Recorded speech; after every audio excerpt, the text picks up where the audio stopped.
to the European LCS playoffs here. We just had our first quarterfinal and the Alliance was victorious over the Copenhagen Wolves in 3 games. So I'm joined by both Froggen and Wicked to talk about that. Froggen, maybe you want to start by telling us about game 1 because that went really bad, really fast for you guys. Yeah, so I think we played way too passive in game 1 and they basically had all the control and they had the outscaling top lane as well. Like we basically couldn't handle Jax and he could always go off to the side lane and just split push. He didn't even have to buy magic resistance because I need to be with the team in mid. So we need to send Shyvana against Jax and it's not really that favorable. So we just took that away in the other games and it seemed to work out pretty well.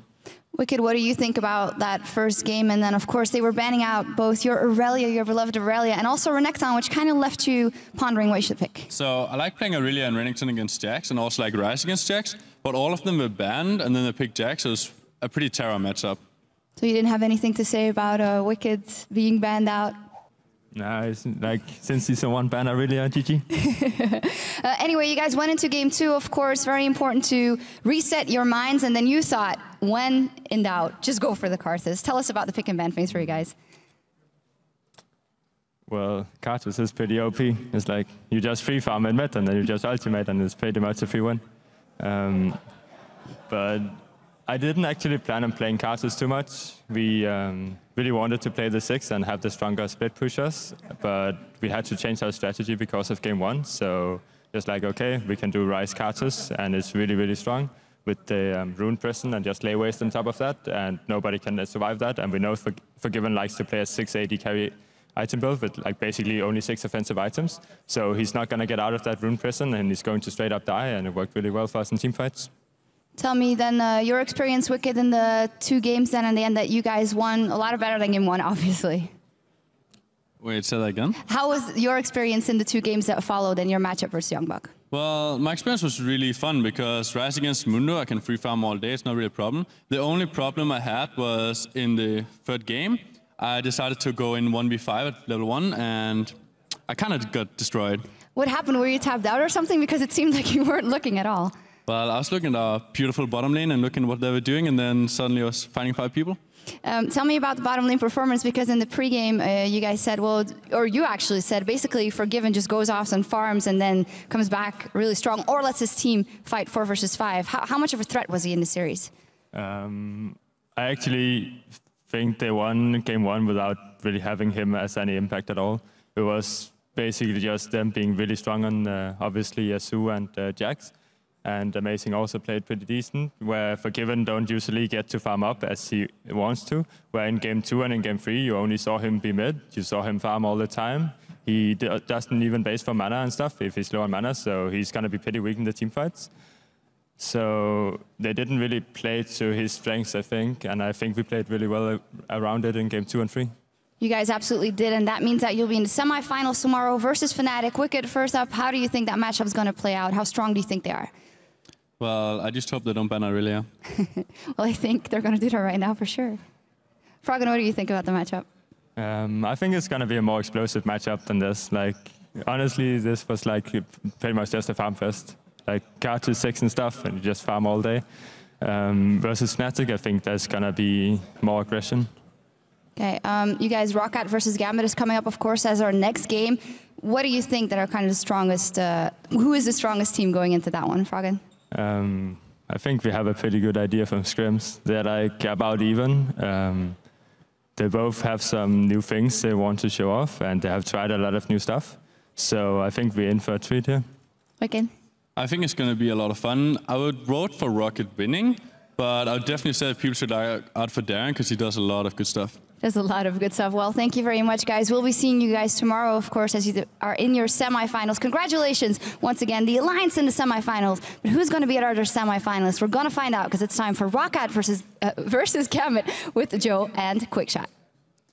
Thank you very much, Shox, and welcome back, everyone, to the LCS Spring Playoffs. I'm Joe Miller alongside Trevor Quickshot Henry as we head into our second quarter-final series of the day, where ROC are going to take on Gambit. Now, ROC come into this game after finishing 4th in the regular season, just 1 place above the 5th place Gambit, obviously. And during the split, ROC owned the head-to-head record between the two teams at 3-1. Yeah, now throughout the course of the split, ROC has performed well. They've been staying in the top 3 teams of the league for 9 consecutive weeks, and they held on to 1st place for 3 of those. Now, while ROC may have struggled for the last few weeks of the split, these teams are incredibly close in terms of overall statistics. And when you actually look into the stats that we track for the LCS, these teams are so ridiculously close, and so much so that we actually want to share some of them with you. They're pretty cool. Yeah, so we talked about this in the preview show, but that is a long time ago. I want to start with the average CS numbers. So we worked out the average CS for all 5 members of the team, and the variance between each lane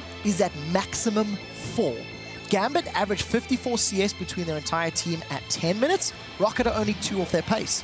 If we look later in the game at 20 minutes, Rocket now has 2 more than Gambit. So it's again just demonstrating how close these two teams truly are. Too many T's. While we're looking at CS, it's only one part of the picture. I think objectives like Dragons and Barons play a very big role because we know both of these teams like to fight for them. And once again, they're very close. Rocket has secured 10 out of the 18 Dragons and 4 out of the 7 Barons taken during the 4 times these teams have done battle. And Gambit has also held strong at the top of the table for pretty much the majority of the split. They were in 1st or 2nd place for 8 out of the 11 weeks. But you never once really felt like Gambit were fully in control of the European LCS. And as a team, Gambit have always flirted with inconsistency. We all know that by now. But their ability to rise above the competition when required is as strong as ever. The last time, of course, that these two teams faced off is a perfect example of that, with Gambit decimating the ROC squad behind a flawlessly executed Siege comp. Yeah, as a really quick fun fact, Gambit's entire team only spent 1 minute, 25 seconds dead during the entire game, which lasted 25 minutes. The way in which they played was beautiful to behold. Starting with Alex firing off homing spear after homing spear from Nidalee, to Diamond cleaning up with Kha'Zix, followed by great objective control. The best parts about this particular match was just how strong Gambit seemed to be when playing a style of game, that siege composition, that you don't associate with the Russians. And of course, you can't talk about that win without mentioning Genja and his very unusual choice of champion, at least for him. Yes, for him. Genja picked up Caitlyn for the first time this split, and he didn't play her at all during the summer split last year. He did go on to play later in the week, and not only was it a great pickup, it was doubly effective because it shocked everyone to see Genja on the champion, and it denied it from Celaver, who is one of his most played champions. Well, ROC is well aware of Gambit's successful record in big matches and are going to be looking for a weakness in their bottom lane. But Gambit is confident that they can adapt to the meta faster than their rivals and gain the edge to win. Gambit's reputation is that they always do good in playoffs, they always do good in best of 3, so we're just looking forward to see if that's true. They're not looking that good lately, and I think if we play our best, we can have a good shot at winning that match. They did some good in the beginning of LCS, and like us, they have hard time in the end of the split, but maybe they can play better in playoff when there is more at stake. They have trouble adapting, but then they have enough time to adapt. They know the meta pretty good. At the beginning of when changes comes, some teams found out something OP. Rocket do not find it out, but when time passes through and other teams know a couple of OP champions, Rocket knows everything about the meta. I think their jungler is really good, the Diamond Rocks. Aleksei, I think he's not that stable, but if he has a really good day, he plays almost perfect. Their bot lane is, I think, the weakest point of the team. I think they are not that synergized together. Darien, he plays for the crowd, I think. He is like crazy guy in the team. Our government say we need to win. You win or you going to graveyard. So he's playing very brave and greedy. Very too greedy. He's gone down. First blood. It is Rocket and shock horror. Darien goes down. I don't fear death. I'm fear only I can play on stage. Always great to hear from Darien, and if you don't win, you go to the graveyard. Apparently, it's not somewhere I want to go. Definitely not. And if any team is going to try to avoid that situation, it's going to be Gambit. They want to deliver. Well, we are going to be moving on to that best of 3, but first of all, let's check out the starting lineups on the blue side. It's ROC with Xaxus in the top lane, Jankos in the jungle, Overpow in the mid lane, Celaver the AD carry, and VandeR the support. And on the red side, it is Gambit Gaming. Darien in the top lane, Diamond in the jungle, Aleksei in the mid lane with Genja and Edward as your AD carry and support. And before we get into the match, our featured matchup for this quarterfinal series takes place in the jungle with Jankos against Diamond. Now, both players are coming in with fairly good statistics. Jankos holds 8 kills, 9 deaths, and 24 assists, while Diamond has 12 kills, 8 deaths, and 11 assists between them. And remember that Diamond did miss 1 encounter due to those visa issues that happened earlier in the split, where ROC got the win. Yeah, now it's really interesting to see the champions that Diamond has played against ROC, and they're not what you'd consider hyper successful. He did pull out the Shen in one of those matches, has played the Skarner as well, thank you very much. And Zed. And this could result in this particular series, I'm expecting more standard picks, which could result in a higher level of play. Jankos is super important for ROC in their wins, and the very high assist count is a testament to that. 24 assists in 4 games is a large number. We do track how many blue buffs each of these teams secure, and when we measure Jankos and Diamond together, traditionally, in the majority of ROC's games, Jankos actually secures more blue buffs than Diamond does. But in this matchup against these two teams, he only secures 22%, which is about 10% less than standard. If we draw some comparisons, it does mean that nearly 80% of all blue buffs get given to Overpow. It is different to the rest of the games, and it could be a reason as to why ROC are beating Gambit. Diamond, on the other hand, he does secure a high percentage of his team's blues, and we'll need to see if this has any sort of impact in this game. We had a bit of fun with stats for this game. And one last thing to talk about is Diamond's champion choices when playing against ROC. He's locked in Shen, Vi, and Kha'Zix, and only Kha'Zix has been successful for him so far. Yeah, Shen and Vi, less so, and you have to wonder, is that Diamond experimenting or disrespecting? I mean, there's a lot of arguments, a lot of ways you could go. I don't think with Vi, with Shen, I think it might be a bit more arguable. Worth a try. For Jankos on the other side, he's played Lee Sin twice, he played Elise and Olaf, and I'm very excited to see how both of these junglers transition to 4.5. With the new Feral Flare, we did see it once today already. We know that Jankos and Diamond are both aggressive gankling junglers, and I do feel like Jankos' individual performance is more impactful for his team.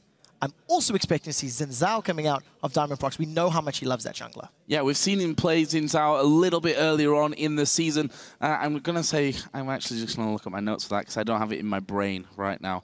And I can't actually find it, which is terrible, Joe. What's the point of all this? You committed to this. You should have just played it out patiently. But we've seen a few guys pulling out the Xin Zhao. I distinctly remember it was Impaler that did it first in the split to not very good success. If I remember correctly, he went like 0, 8, and 5 when playing that one. But now, thanks to the Feral Flare, it is an item that synergizes well with Xin Zhao's kit, and we'll see if he pulls it out. And I'm going to try that one again against SK Gaming. He ended 9-1 and 10 on Xin Zhao, knew it all along. Well, we are into bans and picks, and they're coming through pretty quickly here, so let's have a look through them. LeBlanc, Renekton, Nidalee banned out here for ROC, 2 aimed at Aleksei, 1 up towards Darien, who's trying to avoid the graveyard today. Then Ziggs, Rise, and Karma taken away by Gambit. So taking away that Rise, bit more versatility there. The Ziggs against Overpow, and Karma, who's been so successful in support role. There is so much to catch up on right now, but I'm just going to say that all of the junglers are still available. Yeah. Knowing that you've got that Lee Sin up, knowing that Evelyn's there, knowing that Xin Zhao's there, I think both Jankos and Diamond are going to have a field day.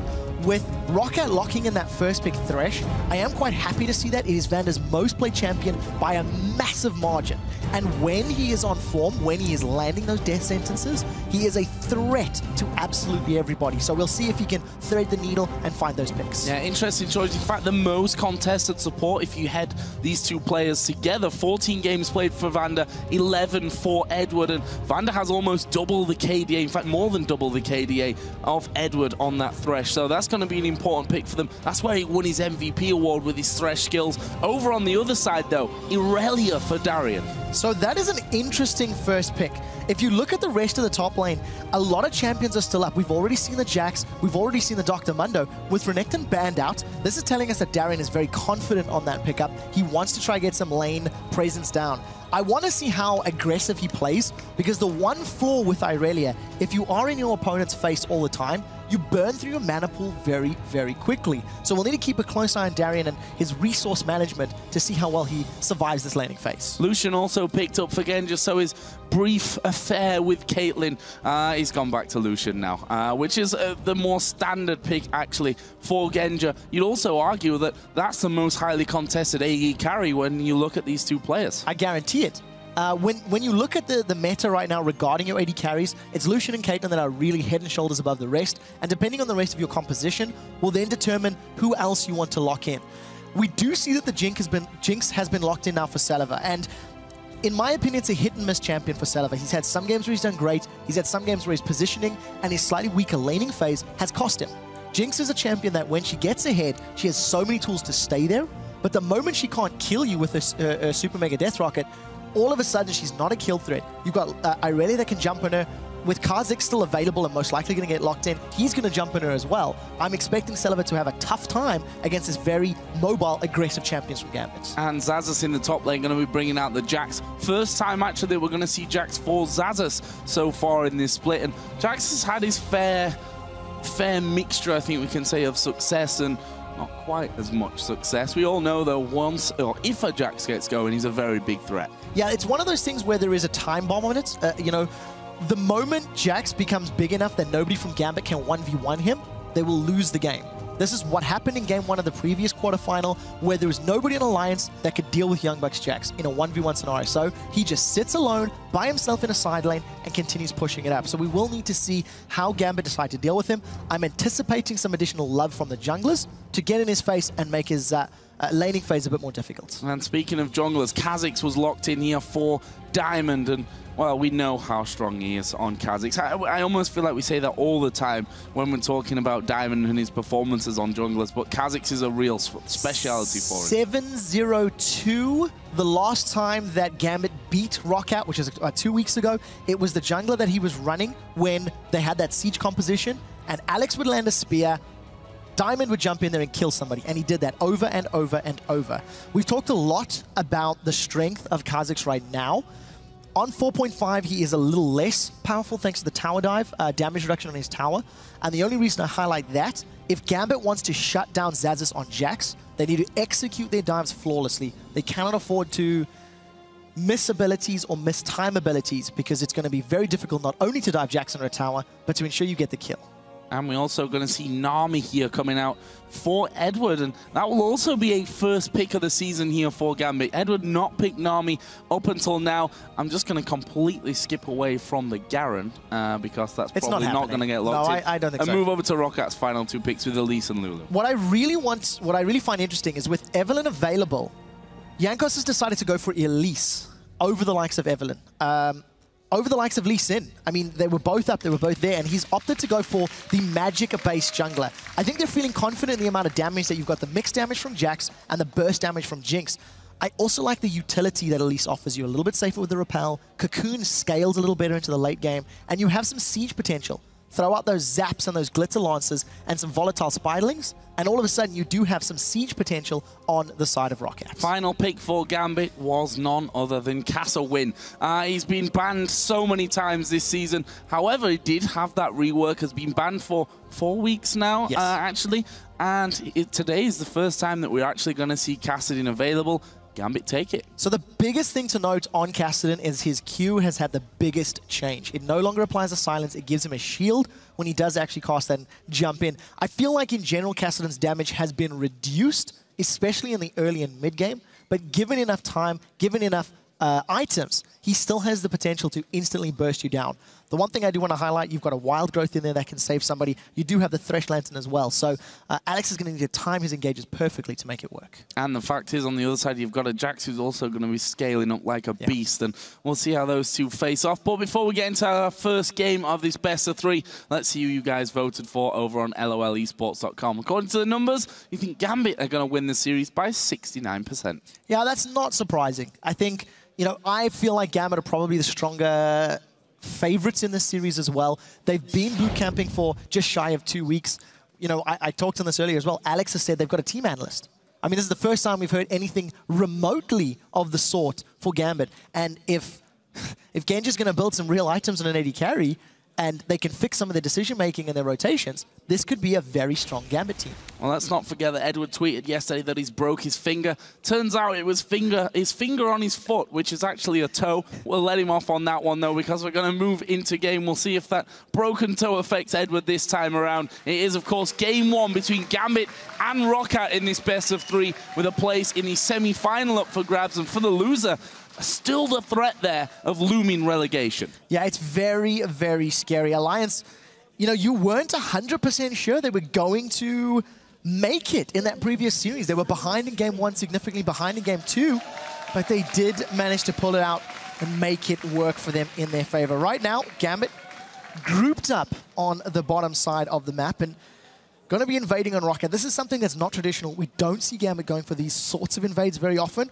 and I think Celaver should be able to get away as long as he flashes the bubble. Gets the early vision there, and Edward is going to be the one. I was going to say walking, but it's a fish. I'm not swimming along on grass, not something a fish does really either, but Gambit have pushed themselves in towards that red buff area. We see the ward going down on the buff, and instantly the recalls start to happen. You see Thresh off to one side, Lulu on the other, Celaver on Jinx is waiting on the bottom side, but Gambit have got the information here that they wanted, picking up that early ward, getting the vision in there, and leaving. So we'll see how they make use of that information. Once again, we talked about how we're anticipating Darien to get a couple more ganks in that top lane. And by getting that additional vision, seeing all the members of ROC, it's going to allow them to actually quite safely get control of their own buffs. I do want to highlight the fact that there are 2 teleports on the side of Gambit right now, both with Darien and Aleksei. And considering how powerful that teleport is when you TP to a tower, it's going to give Gambit an immense amount of mid-game map presence and map control. And we'll see how they make use of it. Well, we see that Gambit once again moving across the map, getting a ward into the death brush. And it looks like that blue buff will be safe for now. So Gambit getting some early vision in there. Are we going to see that lane swap happening? We already are seeing that happening as Gambit move Lucian and Nami to the top lane. But ROC are ready for this one. They're going to bring Jinx and Thresh to that top side. That will leave Lulu and Kassadin in the mid lane. Irelia Jax in the bottom. So going for the straight head-to-head, we may not be seeing any of these funny, fast tower pushes that we did see from the first 2 games of the last series. But we need to see how this lane matches up. I actually quite like the idea of a Nami Lucian when you don't get hooked. Looking the fish, but I'm not sure they've got the damage here at level 1. Let's talk about summoner spells here while we're on the topic of damage, because, you know, traditionally a support will have an ignite in there. That's obviously all changed now, and we see heals from both AD carries and exhaust on both supports. Yeah, I actually think without jungle intervention, there is sustain on the side of Nami, there's a shield on the side of Thresh on ROC's side, and knowing that Lucian can bully Jinx early on, even though Thresh is slightly more effective than Nami, I do feel like this lane is pretty even. What I do like is once Edward gets some points into that Tidecaller's Blessing, the Nami E, he's going to be able to put that on Lucian, and Lucian, with his passive double shot, will get both of those procs off immediately, making his early game trading and burst that much more significant. So we'll keep an eye on that lane in a moment. As you can see, Diamond in the bottom lane, coming in behind Jankos. This should be a pretty successful gank. This could be dangerous. Level 2 has got his leap strike. Actually uses a flash there as well, Xaxus, to get back to the safety of that turret. That's an early summoner spell brought out there from Gambit's side of things. Jankos is still hanging around, but you can see there's a ward completely giving his position away there. So Gambit know that Elise is hanging around. They're just going to push this wave to the turret. I would expect the same thing to happen in the next couple of minutes, knowing that Xaxus doesn't have that flash available, and knowing that both Irelia and Kha'Zix can leap after him once he manages to leap away. That is quite a powerful position to be in. So we'll see how successful Diamond is at getting that potential first blood. He's about to run into a spider in the jungle, and I think it's going to be a pretty even trade. Cocoon going out there, not quite got the right angle to catch on to Diamond. The Spiderling, though, did have the range just to get in there. Just want to touch on that mid lane for now as well. Aleksei, we are actually going to see a hook, so let's forget that one. Chompers are down as well. Edward going to go low. That's a good bubble from him. Exhaust comes onto Genja as well. Wow. Darien tries to get in there, but he doesn't manage to get through onto that, and that is his teleport down. Flame Chompers from Celaver not only holds Gambit in place, but it also catches Darien the moment he spawns after that summoner spell was used. So Rocket, they do get away. I do want to highlight that both Exhaust and Heal were used on the side of Rocket, whereas Heal is still available for Genja. thanks to Darien using that TP top, he's removed some of that pressure from Alex. But if you look at Alex's CS, he's 25 to 25, tied with Overpow on a melee champion. So this is actually very good CSing in the first 5 minutes. Overpow hasn't been able to punish quite as hard, and you could argue that the fact that Lulu no longer gets 2 glitter lances off could be a potential reason for that. Yeah, we also saw that crystalline flash start as we are going to see Celaver going aggressive here on towards Genja. There is the repel, actually had the lantern. We see the teleport coming in on towards that top side. That's how Aleksei starts this time. They go towards VandeR. There's the flash around and the first blood coming in. It's Edward that secures that one. And they, I think, forgot that there was a second teleport on the Gambit side. They've got to keep their eyes out for that. Yeah, and you don't expect 2 teleports before level 6. Neither Irelia nor Kassadin had their ultimates available to actually jump in for those kills. So I think that's actually very good, decisive, aggressive play from the side of Gambit. It has netted them first blood, considering the first attempt was a fail. You do have to call that out. Even though Darien failed that gank, he's actually not even behind on CS. So Xaxus did not punish that lead. And speaking of not punishing that lead, Alex went top lane, and we didn't see Overpow stretching anything out in the mid lane either. Only 2 CS in the advantage that he has right now, but that's going to be very even with this wave stacked up, and Aleksei just continues there to harass things off with that shield, pretty much blocking everything that Overpow throws in. Yeah, and also with Kassadin on 4.5, his passive reduces all of the magic damage by 15% right now, so it's going to reduce a lot of the trading power that Overpow has in these mid to late game team fights. The thing that Rocket are going to be looking for as objectives like towers and dragons become more apparent is trying to create this death ball of champions, having Lulu, Jax, Elise rushing through a group of Gambit's members and having Wild Growth being very disruptive. Gambit, on the other hand, they're looking for assassinations. They're looking for Darien to jump on a target and have him blown up by Diamond and Aleksei. So the key in these next engagements will be whether or not Gambit can blow somebody up through the Wild Growth. We see both junglers actually heading back off into the jungle. They were hovering around that mid lane, but realizing there's probably not much up for grabs on that area of the map. You can see that both Overpow and Aleksei are level 6 now. That gives, of course, the Rift Walk to Aleksei and Wild Growth as well on the other side in case that's needed. Edward did just come down from the top there and put himself a ward in position, which was quickly taken away. I want to highlight how much vision Gambit has on the map right now. We will in just a moment. Xaxus fancies a chance of Darien. I'm not sure he's got the damage to actually finish it without going under the time. In fact, Darien going very aggressive in there. We see that Xaxus has a level advantage onto him. That's not going to last too long though, and we'll see if Darien just throws his ultimate straight out here to bully Xaxus out of the lane. Apparently he doesn't need to. Xaxus wants to recall. Yeah, probably saving it a little bit for the additional regen if a fight were to break out. If you look at the minimap, the number of wards that Gambit have down right now is very important to note. When we were coming into this matchup, we were looking at the ward placements from each respective team, and Rocket had a significant lead. They had actually placed 383 green wards to the 245 green wards of Gambit, and you can see on the map already, the stats favor Gambit. So this could have been one of the things that as a team they've been working on in preparation for the playoffs, improving their inferior vision. See the bug waiting there on that top tri-bush. Pink ward was there, so they knew that Rocket hadn't spotted him, but as he starts to back away, there's actually a pink ward which will spot him here inside of that death brush. Diamond going to go in there. That's going to be a bit of free gold for him and denying a bit more of that Rocket vision. Yeah, and when you've got 2 teleports on your side, all of those wards are doubly important. They give you more avenues or opportunities to jump in behind your opponent's squad. Darien is getting close to having his teleport available as we're about to hit this 9 or 10 minute mark.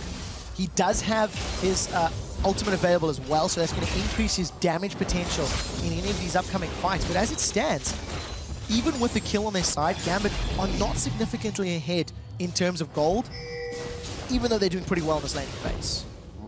For an attempt here on towards Jankos and Overpow. Darien and Aleksei both there. They had Diamond just behind them as well on Kha'Zix, but they were spotted early enough from that one, and Rocket just decided to back away. Not going to put too much pressure onto that turret. Let's have a look at the AD carries, because see a bit of a difference building there. 79 to 59 CS. Good solid lead for Genja early on. Yeah, and you expect that lead considering Celaver and VandeR had to deal with 2 teleports. They've had multiple members of Gambit in their lane trying to shut them down. So I actually think Genji's doing a very good job at CSing, considering he's also been engaging in those fights. When the teleports have come in, he has actually peeled away from the minion line to try and set something up. He does have an assist to his name from that single kill.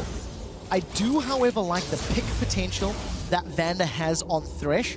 If he can land a death sentence, combine it with a cocoon, and then a counter-strike from Xaxus, it is going to allow them enough time to find kills. But the key is, of course, to not fall further behind. Xaxus may find himself between an Irelia and a Kha'Zix, because Diamond, he's not going to cancel his... Oh, he just cancels his recall. I think they're going to fancy a chance of Jax here.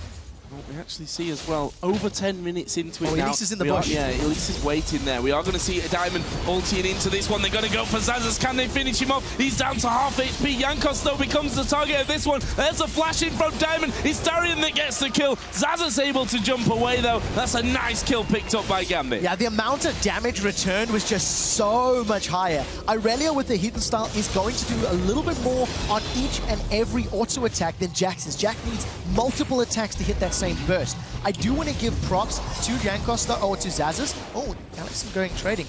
I want to give props to Xaxus because he did actually move himself closer to Jankos to try and reduce some of that isolation damage from Diamond, but unfortunately it was too little, too late. And we do see Overpow and Alex trading. Here comes Diamond. Alex needs to be careful, though. He's decently low from this. Avoid spikes not connected, though. And that will give him the ability to just walk away from that. No slow coming in. A lot of pings going up towards that top lane. And just want to touch on that. At the 10-minute mark, there was 86 CS on the board for Genji on Lucian. Now his Lucian average in 9 games is just 69 at 10 minutes. So he's actually farming better this game than his average throughout the entire season so far. And you can theorize, once again, it's because of that support. You know, Gambit have threw resources to that duo lane to try and keep Celaver and VandeR down. It is also a testament to the pre-game discussion where, you know, ROC was saying we feel Genji and Edward are the weaker links of Gambit. So Gambit have invested some resources to get their theoretical weaker links rolling, and it seems to be working out. It hasn't equated to an item lead yet, but that is because both of the AD carries are sitting on a lot of money. 1,700 for Celaver to 2,000 gold for Genji. So the first time they back, they will be looking to pick up those Bloodthirst BF swords, potentially Bloodthirsters if this extended laning continues. Well, they seem quite content with the farming right now, and certainly Genji will be. Still holding a decent lead on that front. We see the Sightstone is also in there for Edward, of course, the recipient of the first blood for Gambit in this top lane, and now they see Aleksei is coming up there to join them again. There's a ward in the river there, though, so even though Aleksei may have come through with that pink ward, knowing there's no vision from ROC, he could have come through, as there is a bubble landing on towards VandeR. In comes a tidal wave as well. Have they got the damage? Summon a heal was used there by Celaver, and now they're going to try and turn this one around. Not got the damage there to do the business. Heal and exhaust was blown by Rocket to survive that trade. Genji holds onto the culling, so none of that was reduced. Rocket, they've called in reinforcements, and here comes Jankos and Overpow. Look for the cocoon. There is the bubble, though. The bubble lands, the cocoon misses, and that will be Gambit able to simply walk away from that one. Both Overpow and Jankos had come up. If that cocoon had have landed and the bubble would have missed, that would have been a complete different outcome. And look at this, typical Gambit style. They see that the jungler and the mid lane are in the top lane. They go straight for the first objective here of the Dragon. You know, it's not over yet. VandeR does almost throws out the hook. For the first time in a while, Gambit actually grabbed this Dragon without losing Darien. We so often see them pulling him up. Now we do see a teleport in the river. Here comes Gambit. Here comes Alex from the side. He's going to burst the damage down onto all three of them. Bubbles missed, though, and Xaxus actually using his TP to now get involved in this top lane. In the end, no kills, no masses of damage really done from either side, and that means 2 TPs going to be going down. Overpow's now joining in. They might have the numbers advantage to force them off the tower. It looks like they will. That was a very uninspiring gank there from Gambit. Not only did the bubble miss from Edward, but Alex came in from the side, throws out the force pulse, but there was no support. Nobody else backed him up. I do want to point out that Darien also burned his teleport. I believe he cancelled it. I did miss that myself, but it is on cooldown, meaning that Gambit are going to have this a few more minutes of passive play. We've been seeing them try to force things down, but at the end of the day, that failed gank and the failed presence means that Rocket actually secures the top lane tower to take a tower lead of 2-1. Let's have a look down some items here. Darien on Irelia, first time this season. We know that Darien likes to experiment, I'm going to call it, when it comes to builds. Right now he has his Berserker Greaves finished off with Home Guard as well, so they can get that speed out from the teleport. Got himself a Sheen up until now, working towards a Phage by the looks of it as well with that Ruby Crystal. Yeah, he's going to be motoring right now. Keep in mind that the teleport is so much shorter cooldown. And I think the way Rocket are playing right now, they're trying to force down these towers. So anytime Darien needs to defend, he can. He's been jumped up by Xaxus, and here comes support. 3 men coming into this one. Can they lock up Darien? I think that they can. He's got no flash. There's a super mega death rocket. It's Jankos that sinks his fangs in there to get that kill. And they've got 5 men here. This is a 5-man push now from Rocket on that bottom tower. 3 men from Gambit trying to pull his back in. They have got Alex with the hook. The box goes down. VandeR picks up that kill. The rest of the team have to back away. This is turret number 3 going down for Rocket. Yeah, a small mistake here by Overpow. He was taking so many turret hits, he needed to use his summoner heal to survive. Remember, we touched in the pregame about how Rocket had the abilities to siege, and if you land a key individual targeted skill shot, it will open up that objective. A great death sentence under the tower by VandeR allows them to get a kill on Alex, grab themselves the 3rd tower of the game, and take a very small gold lead.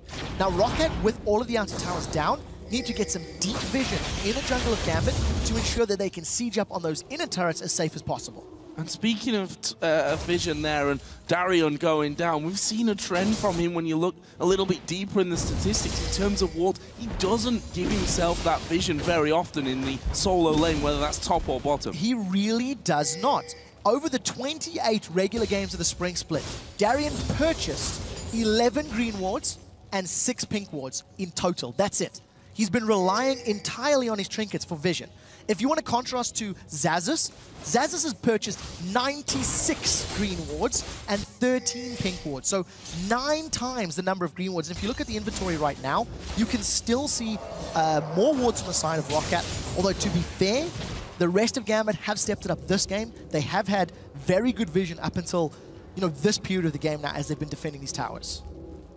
And apparently Darien likes to go to the graveyard a little bit more than he was letting on there. We've seen it time and time again from him, but somehow seems to work out for them more often than not. We do see Xaxus and Darien now switching their solo priority towards his top side, but they're not that solo because Diamond is up there with them. Jankos is there, and even Overpow is waiting off to the side here. They're looking for another free kill on Darien. So for the most part, Jankos has actually been relatively close to Diamond. They seem to have read each other quite well. You'll notice that Diamond is making his way to this top lane, and Xaxus could jump in with a counter-strike. There is the stun coming down. Jankos is here as well. That's a nice move from Darien to try and get away. Wild Growth goes down as well. Darien's a dead man. Jankos picks up another kill. He's feeding on Darien right now. Very well executed by Rocket. They landed everything they needed to, and I like the fact that Overpow just waited in the wings just long enough to lull Gambit into that false sense of security. He used the Whimsy on himself for the movement speed and lands a very good Wild Growth. Regardless of the tenacity and the crowd control reductions that Irelia picks up, when you've got a constant slow from Wild Growth and you've got a knock-up that cannot be reduced, it just makes it all the more effective. So, well played to Rocket. They extend a very small gold lead, but we're still looking for more vision from them. We're still looking for more map control, because truthfully, it's still actually very even despite them having the tower lead. Interested to see how this next minute leading into the Dragon all pans out. As you said, the last Dragon went over to Gambit. A capitalization really on the positioning of Rocket as they sent their mid laner and jungler towards the top side of the map. This time around, Rocket have both their AD carry and support down there, but there's still no real vision of that Dragon area here with less than a minute to go. Overpow again just butting heads somewhat in this mid lane as well. Overpow now got himself that Fiend's Unholy Grail with the blasting one. Kassadin, let's touch on him. We've not seen him for a good while because he's been not only reworked but banned a lot before that. Rod of Ages is done for Alex. So considering this is the first time we've seen the reworked Kassadin, I think we have to give a lot of props to Alex for doing very well in the farming game. Yeah. He's actually slightly ahead of Overpow with a teleport to the top lane and before 20 minutes. I do feel that, yes, Lulu is still a little bit weaker thanks to the changes on her health picks, but you should still be able to bully Kassadin. You are still a melee versus a ranged. You have the tools to your credit. So either Overpow slacking or Alex is just that good. We do see Xaxus and Darien. Here comes Alex as well. Oh, Alex just waiting for this one, waiting for Xaxus to go low, but he jumps on towards Darien. Darien dodges off there just in time to stay alive. And now Alex is going head-to-head with Xaxus, who's doing a fair old chunk of damage. Will he jump over to Darien? No, he won't. Darien got the health back. That'll be a kill. The Dragon, in the meantime, did go down, though, in favor of ROCCAT. So overall net game for ROCCAT. Because they even out the Dragons at 1-1, they actually come out ahead in the goal. I do want to talk about how scary that is for Gambit, though. That is 2 members of Gambit that was required to seriously focus down Xaxus. It took a lot of time, let's go with that one, to actually kill him. And that is a Jax without any defensive items. In 4.5, the scaling runes have actually been tweaked. They are slightly more effective. And I believe that Xaxus is running a fair number of them, so it's going to allow him to scale a little bit more effectively into this late game without investing so much gold right now. Which Jax player goes defensive? You don't need those things. We've seen that right there. Although no kills to his name yet, he is becoming a little bit of trouble for Gambit. We'll see how that all works out as Aleksei gets himself another blue buff. He's up to 154 CS, still bang level at this point with Overpow's Lulu.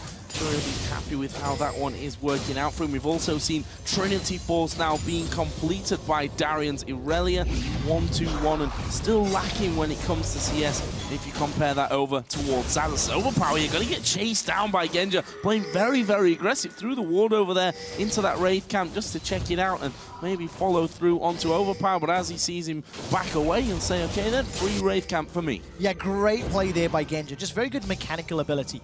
Chasing through an Overpow. He doesn't have a lot of defensive stats. He's relying purely on that shield to stay alive in those situations. Now, we haven't seen that ROCCAT have been unable to make a map impact. They do hook Diamond, but nobody's really close enough to support. And I think ROCCAT are looking for situations, looking for a way to invade Gambit's jungle risk-free, or safer would be a safer way to put it. Celaver, he's going to get dived.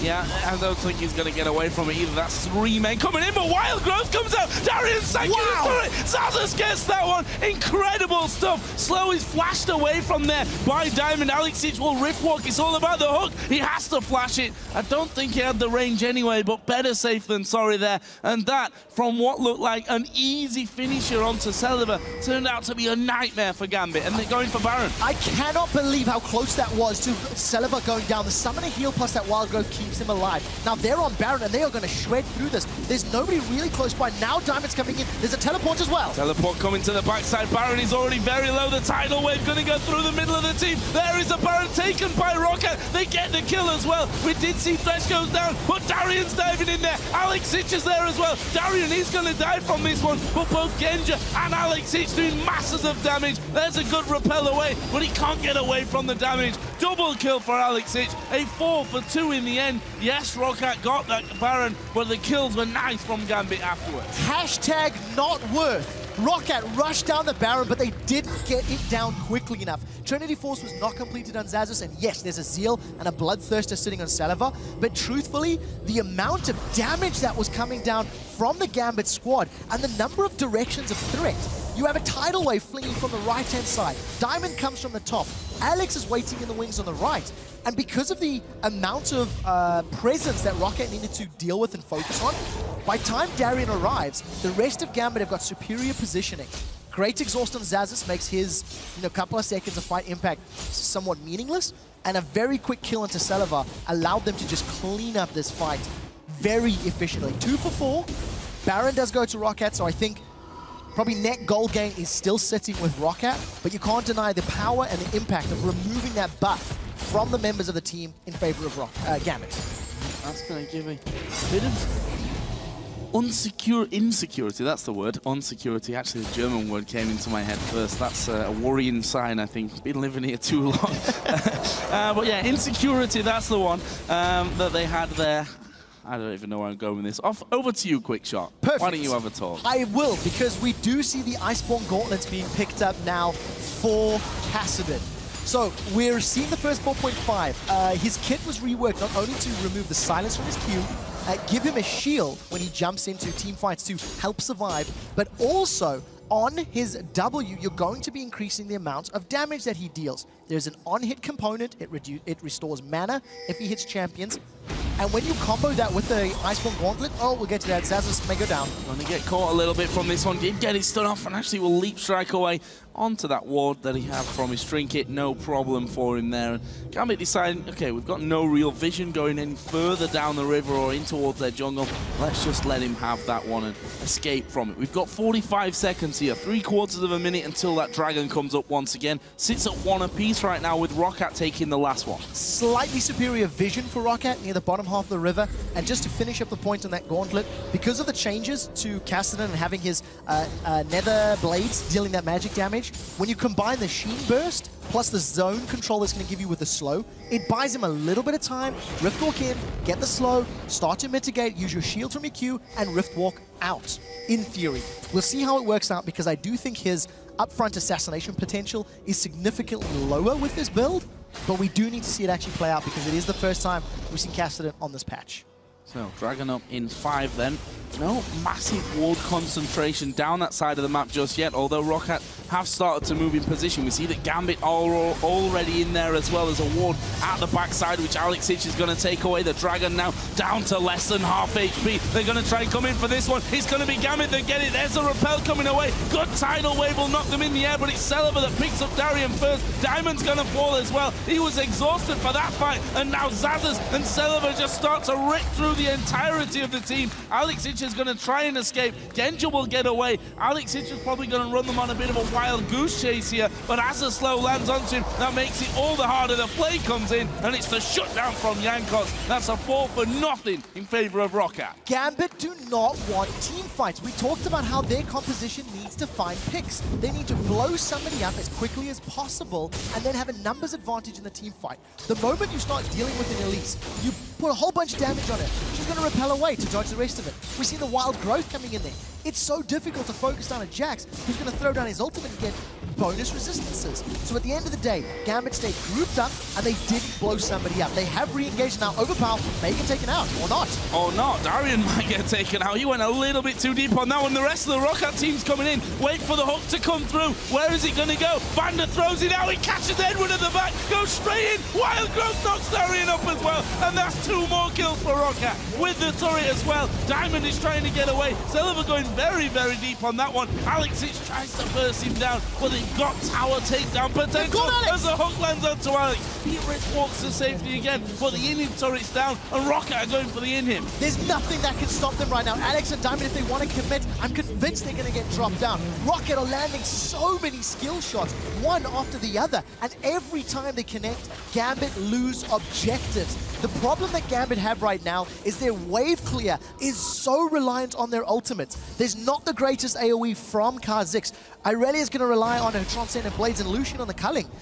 Outside of that, it's such risky wave clear, which is why every time ROCCAT get close to those towers, they seem to find those kills. It happened 10 minutes ago in the bottom lane. It happened 3 seconds ago in the middle lane, and I do believe it's going to continue happening until Gambit can find better vision and find more picks. And I hate to say it again, but Darien, not sure what he was thinking there. He went far too deep. ROCCAT had all moved around from that bottom lane. Again, credit has to go over to VandeR, who's hit some absolutely exquisite hooks here. Even the last one onto Alex, which couldn't be followed up on for obvious reasons there. That Kassadin got far too much mobility, but again, we saw the power of Xaxus diving straight into the middle of the team as well. Trinity Force, Blade of the Ruin King. He's going to be working himself up towards that Randuin tier shortly as well. This is the kind of Jax that you don't want to find yourself up against. 100% kill participation for Overpow. If you want to see somebody that is reading the tempo of this game and is at the right place at the right time, he has saved his teammates every single time that Wild Growth has been used. You could create a compilation of him saving ROCCAT members. Celaver on the top lane after the dive. In the river, saving Jankos after the dive. Throwing it on VandeR after that last tower dive. It's just every single time he's connecting and he's making it count. I do want to touch on an item build very quickly because a Warden's Mail has been picked up. So maybe it's Kassa Tank instead of Kassa Win or Kassadin or however you're going to go for it. Not a traditional build. I do think that is very important considering how many auto attackers there are with Jax as well as Jinx in your face. So we'll see how it pans out with this tank Kassadin because I'm not convinced so far. Time to do the damage, could be now as well. Baron has come back into the game. The last one, of course, went to ROC, but Gambit picked up the kills directly afterwards. Will that change this time around? ROC are already doing the work on the backside there, as we see Aleksei split pushing away on the bottom side. He, of course, has that teleport available to him. Xaxus doesn't have the teleport, which means that ROC have to make a decision here. It means that Xaxus is going to have to try and keep Aleksei down on this bottom side of the map if he's wanting to get involved. There is the Blade of the Roman King used. Xaxus going to go in. Is he going to get the stun off? No, Alex just walking just out of range. Yeah, you never really think Jax is going to be able to 1v1 Kassadin thanks to that Riftwalk cooldown. He'll get some auto attacks, but not going to be enough. Darien is waiting in the wings. I lie entirely, it wasn't. And we do see that Gamma secure their own red buff. They needed multiple members there out of fear of the invade. You'll see that ROC have got much better vision in and around the Baron pit, and Gambit haven't left this red buff area. So I'm wondering if they're afraid that a sneaky Baron is going to be going on, or ROC are going to be forcing the objective. I did see the ward in the pit. Ward just thrown down in there, so they at least know that nothing directly in the pit is going on right now. But VandeR again getting into position. Got those Moby boots, so he's got a fair bit of pace on him. And he moves through, gets another ward into that curved rush, and he's going to try and clear things out here. Diamond just stalking off to the back, and he's in full vision of VandeR. So VandeR, you saw him step back there, a little bit cautious as to whether that Kha'Zix is going to jump over. Again, we see Xaxus dive onto Alex. As you said, though, you can't really lock down a Kassadin. No, I really don't think that you can. I'm trying to understand what Gambit's thought process is with this composition, because if you've got multiple assassins, you have upfront burst and you want somebody to execute. I wonder why they didn't go for a Jinx as their AD carry. Yes, it would have been a bit riskier, but they would have had the damage to close out those fights. Right now, though, you do see Baron has been started. Gambit coming in from the sides. They peeled for Diamond. Oh, Diamond, though, he's going to get cocooned, and he's going to go down. That was brilliant stuff. You saw the ping ward put in position there, gave them the vision, not invisible anymore, and the Baron is going to go for a second time in a row over to ROC. At this point in time, ROC already have a composition that is better at sieging turrets than Gambit's is at defending them. They just need to group up. Knowing that Jax has teleport also allows ROC that air of safety to split push with a 4-man team in one lane and leave Jax as a 1-man team in another lane. That 4-man team is pushing now along the top lane, and Overpow says, I got a shield all day long, and VandeR will add into that as well with Thresh. That turret goes down without really the need for those minions to come in and tank it up for them, and it's all now about that inhibitor turret. Of course, the inhibitor in the middle lane is completely wide open. Genja actually throwing out his ultimate here. The Cullen taking down that minion wave, but look at that, the next one right there behind them, and they're going to try and work themselves in for another turret kill. Yeah, we do see that Alex is making his way back. Oh, they caught Diamond! They caught Diamond, he actually goes away! Super Mega Death Rocket comes through, not quite got the execute. Meanwhile, down in the bottom lane, Aleksei just having to defend against the minions that were pushed up there by Jax, and here is the hook coming out. There was a minion right in front of him. Don't think he spotted that that one was there. Did land though, so still good accuracy from VandeR. At this point in time, Xaxus is continuing to split push this bottom lane. He got a couple of auto attacks off a few moments ago. That death sentence doesn't connect, but look at the damage onto Genja. 2 auto attacks from Celaver and he loses 50% of his HP. I actually like the fact that Celaver's playing pretty safe. He does get caught by a bubble, but it's not worth the risk to jump in. There's damage going to be thrown out here. Genja trying his best to poke them back from this one. Edward almost at half HP once again, and not a fear for that hook. And look at that bottom lane once again. We see Jax continuing to move up closer on towards that turret. They've actually pulled Aleksei away from this one. They're going to go for the 5v4. Box comes down. Aleksei getting caught in the cocoon. There is a tidal wave going over as well. A good bubble comes in, but look at Celaver with the wild growth on. And now Jax is in the fight. He's absolutely hammering away on them. Darien's going to fall. That's 2 men down. All 5 members of ROC are still alive on this one. They're going to take the inhib turret. The inhibitor will fall as well. And now they chased over on towards Siren. The hook doesn't land. Well, that's the first inhibitor. The second one will go down. They can take that bottom side, if not finish it. There are so many minions coming through the middle of this lane, and part of the reason that fight was so convincing for ROC, after the 3-man bubble from Edward, Xaxus lands a 3-man counter-strike, locking up the entire Gambit team. Gambit panicked, trying to focus him down. They caught Diamond. They've caught Diamond. The flame will knock him back into sure death. Now Genja is going to be the focus. One more hit will do it. That's another kill for Celaver. The Nexus turrets are already gone, and it's ROC that pick up game number 1 here in the quarterfinal. Absolutely phenomenal performance.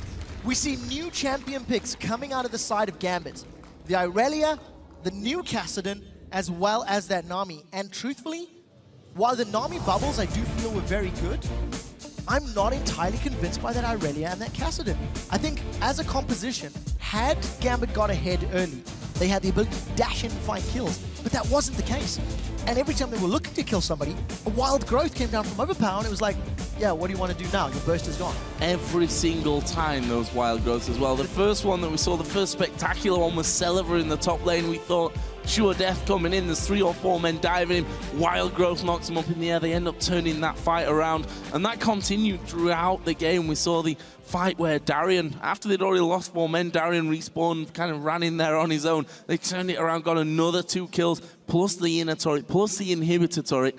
It was clear at that point already, I think, to Gambit themselves as well, which is, you can always read Gambit's state of mind through how Darien's playing sometimes. I feel that, you know, he was just running in there. I think they felt that game was already over at that 4-man kill at least. I do agree with you, and I do think that when you look at this particular matchup, you cannot take away from ROCCAT's individual ability to land the crowd control. Every time a siege is about to happen, we had no prolonged sieges. We had no prolonged dance-offs. There was no 2-minute dances around dragons or barons. Yeah. As soon as they met near an objective, ROCCAT caught somebody. There was no ifs, ands, or buts. There was a cocoon that landed, there was a flay that connected, or a death sentence that connected, and somebody instantly died. And you have to give credit to ROCCAT for finding those picks in those crucial situations. Just want to have a look down the scoreboard here as well. 7-1-9 for Celaver. And he had a bit of trouble in that lane phase. We saw that he fell 15 to 20 CS behind for quite a lot of that game.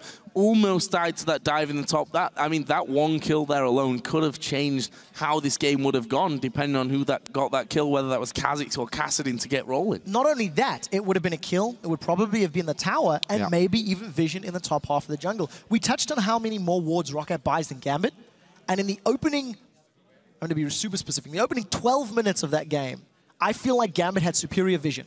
But the moment they started falling behind, this renewed vision-based Gambit simply did not exist anymore, and they didn't have the information to work with to have aggressive picks with a pick composition. Well, we do see ROCCAT taking game number 1 in the best of 3. More coming up in a little while, but first of all, we're going to head to the analyst table, where Shox and Deficio are standing by with Mr. Rals. Thank you very much, Joe. Indeed, some things to talk about that game. Maybe starting off with, as Trevor highlighted, the new things coming out for Gambit and Irelia, and a Kassadin, the reworked Kassadin for the first time. What did you guys make of the comps? Maybe Mr. Raleigh first. I don't really like Kassadin that much because your damage is too less, and you go after 3 ultis. I like the Irelia pick. If they could abuse the fact that him and Kha'Zix is stronger 2v2, but that didn't really work out.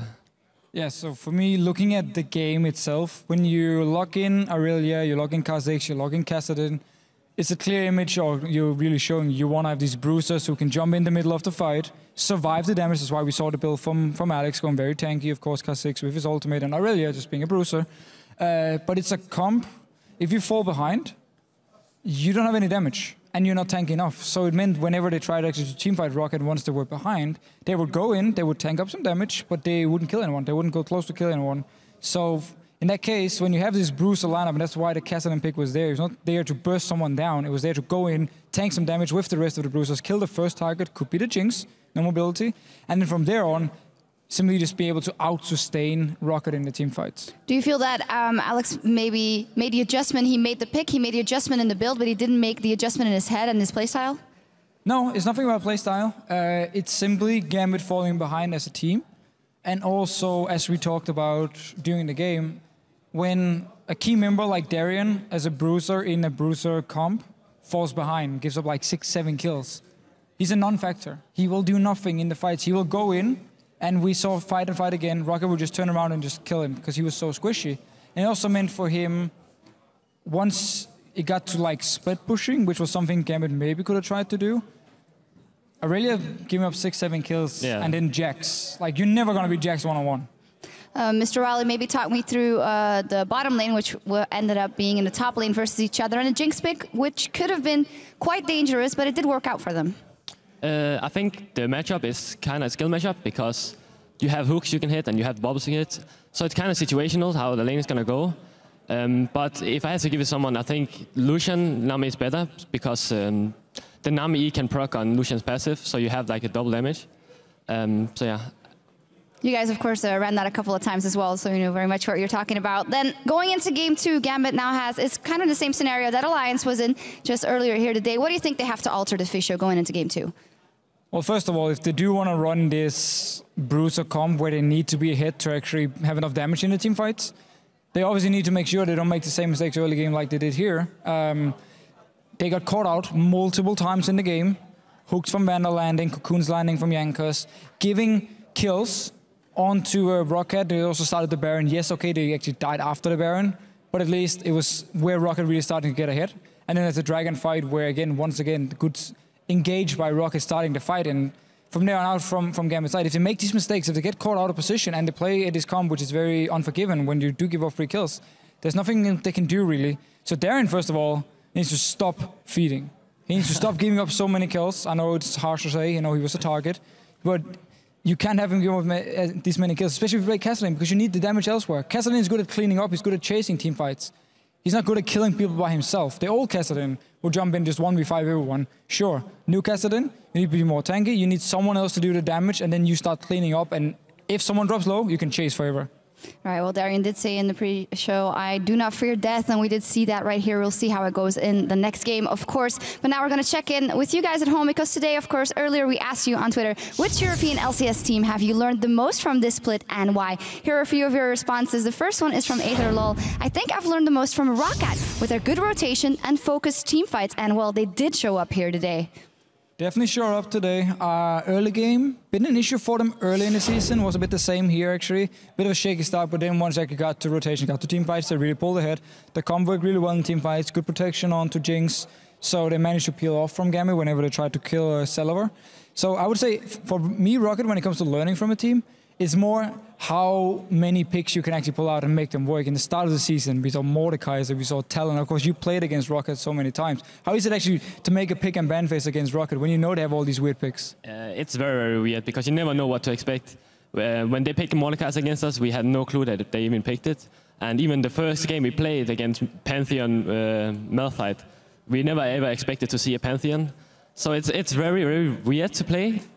But if you can find the right counter, it's kind of an easy game. The second tweet is from @AlexMike20129. I learned the most from Fnatic. They taught me that a losing streak means nothing, and you can still come out strong and win. And yeah, what a season they've had so far. What a season. I mean, Fnatic getting the second place. I don't think anyone doing the losing streak said, yeah, Fnatic, of course, they're going to get second place in the league or even battle for first place, because everyone was like, what's going on? Fnatic are performing so poorly. And of course, turning it around, you as a player, you know it yourself, you're now in a situation where you're facing relegation.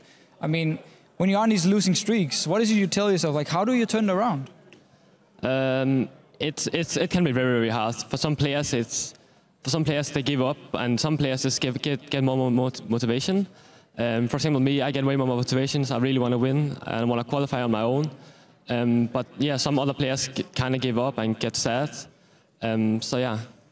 Don't give up, guys. The last one is from @Jury99. SK Gaming. They have showed that you don't need 5 perfectly mechanically skilled players for winning. You need team play, and indeed, that team has gone through such an evolution here. It's absolutely fantastic to see them now. Early in the season, people were looking at the names saying, well, they're going to be like one of the bottom teams in the LCS. I believe actually there was a vote on Reddit before the whole season started where SK was like dead last as number 8. So people obviously didn't believe in them looking at the names, but the teamwork, the rotations they do as a team, and then N-Rated with his big brain, I mean, it is beautiful to see how N-Rated comes in there, gets comfortable with the team, and all of a sudden you start seeing these tactics Fnatic used to play when he was on there. So big credit to N-Rated and SK Gaming. Yeah, and Mr. Riley playing against Candy Panda and N-Rated, it's quite a pickle. Yeah, well, yes and no. The main problem is that we have to meet a Svenskon every time we get 2v2. But yeah, SK is a team we can all learn from, especially my own team, because we are kind of at the opposite of SK. Like, we are 5 people that is really good mechanically and plays like solo queue. So we can definitely learn a lot from SK. Very good. You highlighted Svenskar, and indeed, what a fantastic performance he's had here in the split so far. You guys at home, thank you for sending those in, and keep tweeting to us @LOL Esports with the hashtag LCS to keep the discussion rolling. We're going to step off the Rift for a brief break, but stay close because Game 2 between Rocket and Gambit is coming right up.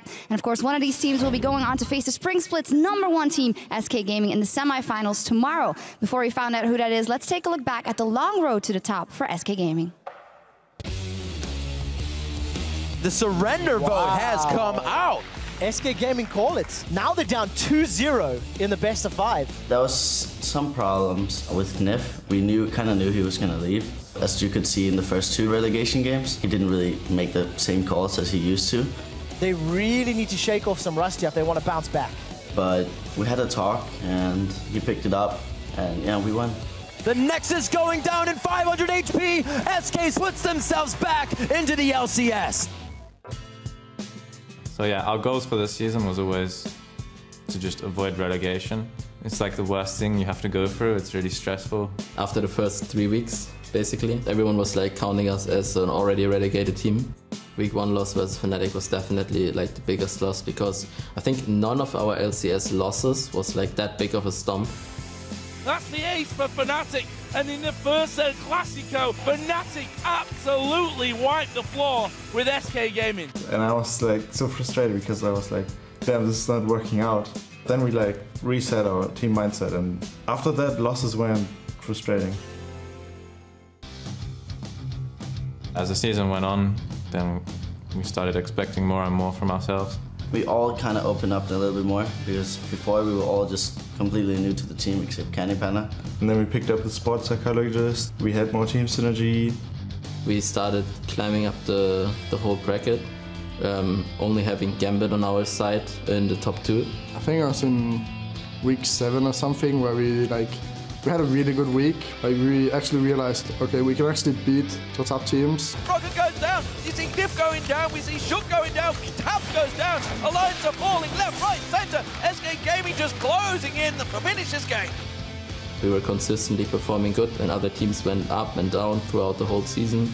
You just have it to give it to these guys. They formed as a brand new team, effectively, and my God, teams really have to respect them now.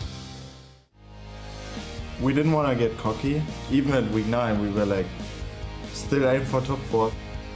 I think there were like 2 victories that were really important, but one especially was week 11 versus Fnatic. The Karma speed buff is there, the explosive cast being used, but nothing can stop SK piling on through this base and taking top spot for their own. Gave us a really, really good chance at getting first place. Everyone seeing us as one of the teams that would do really bad and like be in the bottom the whole season, and then we just explode and go to the top. Both Nexus turrets go down. The Nexus itself is finished off, and SK finished top. Absolutely incredible turnaround season from them. I feel like every one of us has earned a place where we are right now because of the consistent hard work and the motivation we've put into it. I think this season was more about us earning that respect. You can already see like we get more fans or we get more recognition for being first place. I think people will start recognizing us as a top team if we do well at playoffs. In the end, if we win in the best of 3, best of 5, something in a longer series, not just 1 or 2 games, I feel like that can maybe change minds of people.